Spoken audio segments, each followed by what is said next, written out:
వస్తది. ఒక రోజులోనే రాదు. మెల్లిమెల్లిగా వస్తది. కన్ఫర్మ్‌గా వస్తది. కానీ తప్పకుండా రావాలి. అది గట్టిగా గుర్తుపెట్టుకోండి. ఈ బెట్టింగ్‌లో ఏమి రావు. మీ బెట్టింగ్ బ్రెయిన్ అన్నది చాలా భయంకరమైనదనమాట. ఈ బ్రెయిన్‌తో దయచేసి ఇందులో ఎడిక్షన్ అయిపోయిన తర్వాత ఈ బ్రెయిన్ అన్నది మన ఆధీనంలో ఉండదు. దయచేసి మరోసారి చెప్తున్నాను. మన ట్రాన్స్‌లో తీసుకెళ్ళిపోతది. మనకు డబ్బుల కోసం ఆడుతున్నామన్న భ్రమతో మాత్రమే మనల్ని అలా ఉంచుతది. మనం డబ్బుల కోసం ఆడుతున్నామన్న భ్రమను మనలో కల్పిస్తది. కానీ మనం డబ్బుల కోసం కాదు ఆడేది. మనం ఆడేది ఈ ట్రాన్స్‌లో ఉండి, ఈ ఎడిక్షన్‌లో ఉండి ఏదో ఆడేయాలి అని చెప్పేసి అంతే తప్ప ఇంక ఏమీ కాదు.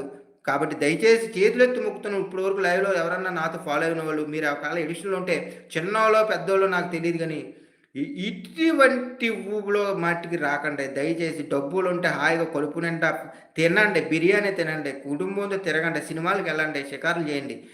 దయచేసి మట్టికి బెట్టింగ్‌లో మట్టికి లాస్ అవ్వకండి. ఇందులో మట్టికి ఎడిక్షన్ అయ్యి జీవితంలో